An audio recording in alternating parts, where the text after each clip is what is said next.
Father. It's good to see you. I had the pleasure to attend Mass with Father before the program started here. And I had an indication for good service. When the choir sang their first song, Focus on God, not you, for this time. The second indication was when I saw this priest strut up wearing cowboy boots. There's some good indications here.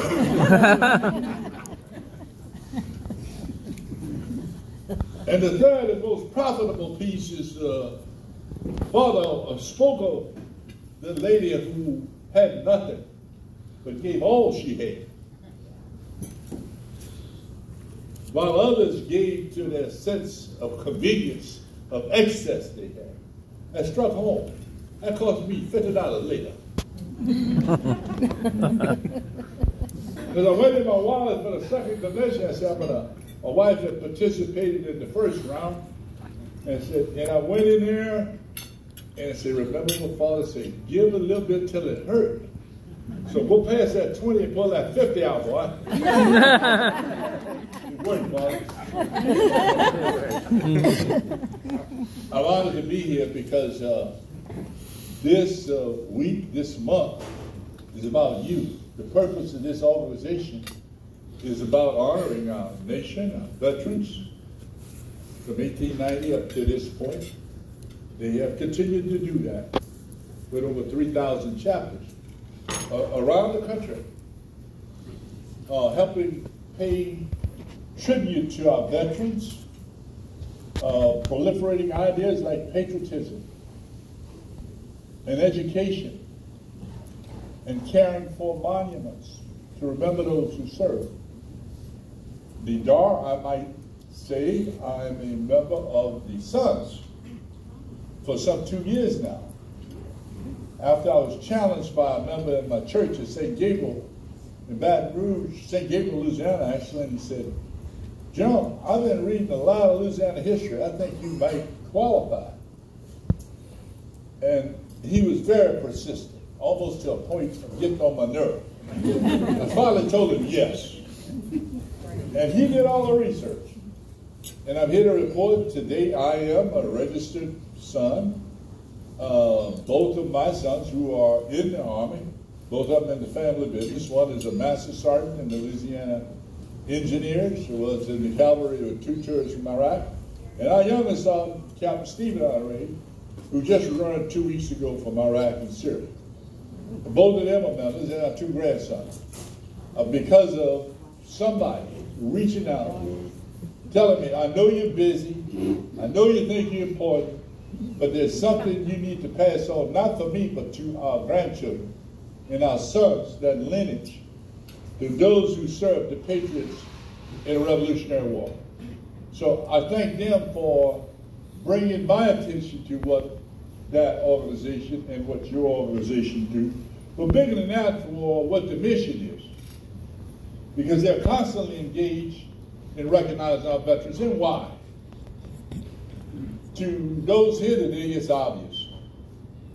You know, Veterans Day is coming upon us, 11/11/11.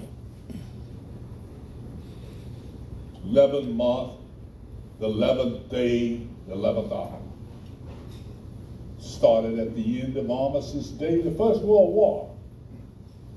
A war for which the state of Louisiana had the largest participation of any state in the nation. Give yourself a hand, Louisiana. Give yourself a hand. My great grandpa is. And if you ever go to LSU campus, there is a memorial tower there. You go to that tower, and on that tower is listed the name of those who lost their lives during World War I. They were at the beginning of our nation's big First World War. And many of them from Louisiana lost their lives to something called the influenza.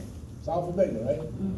Yeah. And these young soldiers, sailors, airmen, and Marines committed themselves to meet the nation's call. Louisiana had a big burden. Many of them went. Many didn't come back. because of the influenza. They went into Camp Funston in Fort Riley, Kansas.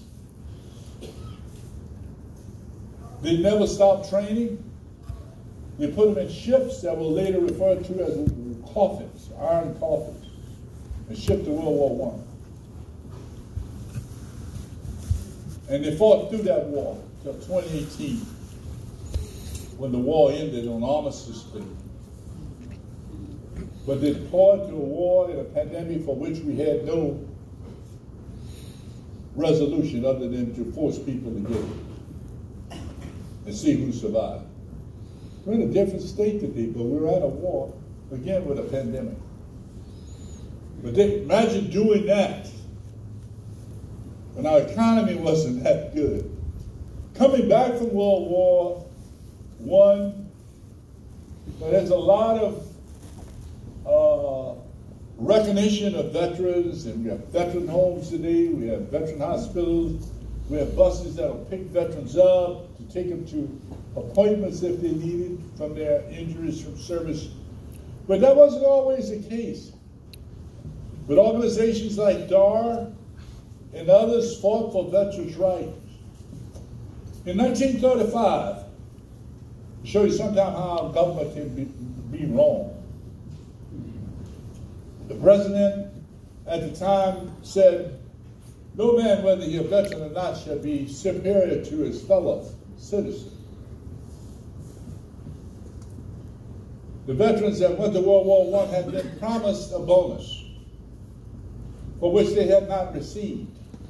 And a group of veterans from near Seattle hijacked a train, and they drove across the country to Washington, D.C. with this train, adding veterans to the train. And as they had arrived in Washington, they occupied what we know as the mall. Imagine the mall, the great expanse of water with the flashing body of water in the middle, and Jefferson Memorial at the end. That was filled with veterans from World War I who took up shanty camps. The president at the time was so adamant about it, he called General MacArthur and the 3rd Infantry Division from Fort Dix to take these people off the ball. Can you imagine that? And they came in with their horses and they drove those veterans off the wall to a place called Anacostia, and they put them on ships. The story doesn't end there. They sent them off to places like Key West, Florida, to build a railroad between Miami and Key West. They sent them to places like Cameron Parish to build the Cameron Parish Courthouse. That's right. The Cameron Parish Courthouse was built by WPA. They put them to work. They never got the bonus. In 1935, the latter part, while they were building the railroad in Florida, they sacrificed again. A storm was coming. It's called Hemingway's Hurricane in 1935. Those veterans were there working. Most of them came alone. Some came with their family. And as the hurricane approached, we went through the normal governor's dance. Thank God we got a good governor who understands how to do this. And the governor said, "We'll take care of them." The railroad man said, "We'll take care of them." The National Guard guy said, "We'll take care of them." Guess what happened? Nobody took care of them. Hundreds of them died during that hurricane. Having survived World War I, having survived an epidemic, having petitioned their government for a bonus that they were promised, having been humiliated and driven off the mall in Washington, D.C., they endured. They continued to serve their country. They continued to serve their country. Some of them, 30 years later, when we didn't get the war ready, they supported World War II. Many of them sons of those who survived World War I. And on D-Day, when 9,000 perished on D-Day, many of them barely 18, many of them not, never to hold their mama's hands again. And to think about what this president at the time had said.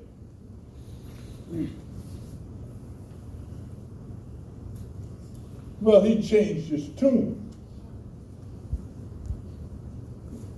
And so has America. So it's no wonder we're here today. It's not a day that most Americans, they know Veterans Day is coming because the sales in the paper. When we used to just get the big paper. They used to sell a mattress on Veterans Day. Veterans Day sale. You bring a veteran, you get 3 mattresses for 1.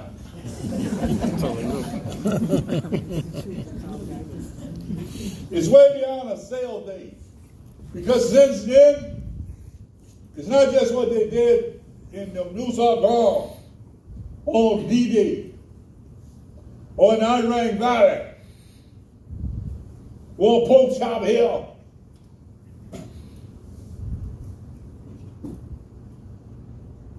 Or at the landing at Incheon. There's a Cold War between. From Vietnam to Panama, the Desert Shield, the Desert Storm 30 years ago. Myself being there and experiencing that. On the eve of Thanksgiving, our young son Stephen, who just returned from Iraq last week, was born early. And I kissed my wife and babies goodbye and loaded a C-5 aircraft in Rhine-Main, drove my Humvee on, and we went to Iraq, toured Iraq, landed in Dammam, Saudi Arabia. Led by a man that we said goodbye to last Friday, Young Colton Powell, Chairman of the Joint Chiefs of Staff. And to put it in perspective, he came to visit us, talking about veterans. And I'll never forget getting on that aircraft when I'd ever see that young baby, and again, 2 weeks ago to welcome him back. Having served in Iraq and Syria was like a dream come true. But while we were at the port, to put it in perspective, to talk about this great veteran, because he exemplified what many of you have done and continue to do in your community. I said on social media on Friday evening, the 2 best hours of television I've seen in a few years was General Powell's funeral. Wasn't that fantastic? Wasn't that fantastic? Let's give some praise to General Powell. And church done good that day, Father. Church done good. I think our nation needed that service. I needed it for all we've been through the last few years. And while we were on the port of Dammam, we were unloading ships, and General Powell came. I was a lieutenant colonel, and he was chairman of the Joint Chiefs of Staff. And he said, we were on a bus. And I think everybody on the bus outranked me to include the bus driver. And I was a lieutenant colonel. And he was listening to the 4-star generals on there and the Corps commander, and they were all pontificating on what the requirements were and how well we were prepared. And there was a quiet moment at a light, and then General Powell tapped me on the shoulder. I was at the front of the bus. And he said, Russ. I said, yes, sir. What do you need for the troops? And I said, sir, our troops need to be able to call home. Right now, they're going to Saudi Arabia hotels, paying $30 to talk 3 minutes on a system that was developed in the United States of America on a satellite the American people paid to put in the air. You say, Russ, I got it. 48 hours later, here come these trucks with trailers, AT&T. At the port of Dammam in Saudi Arabia. Like the power of God. On things that's made by man who made by God. Not to put it above that. To put it in perspective. He asked about the troops. So when I spoke of him as being a soldier's is the ultimate compliment. He said, Russ, what do the troops need? Within 48 hours, they were flown there, and our soldiers could call home. To all of you veterans, we need you to continue to do what you do, to tell your story, good, bad, and ugly, of your experience. Your story needs to be told. Your grandchildren need to get the computer and interview you and ask you your story. We need your story. So they will be able to tell their grandchildren what you and your family have sacrificed for this nation. We're blessed to be here today. If you had asked me to come here a year ago, I would have said no.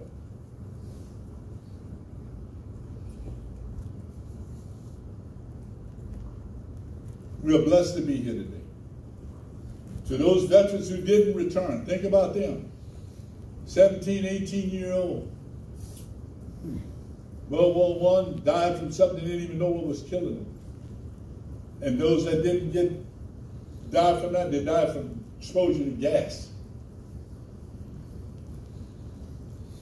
World War II, 17, 18-year-old, 19-year-old, don't know what hit them, they never hit land. If you see the beginning of that movie, Private Ryan is a pretty good representation from those who were there that told me what they saw. Let's never forget, let's continue. Ladies, thank you for what you do on this week, this month, Veterans Week, to take time in a place like this church ground to pay respect to those who have served and have gone on to the Lord, and those of us that are still here. Our nation needs more of this. Do you agree with me? Yes. Our nation needs more of this. And Colin Powell told the students at Howard University, be that what you want, but love your country. Embrace your country. Respect your country.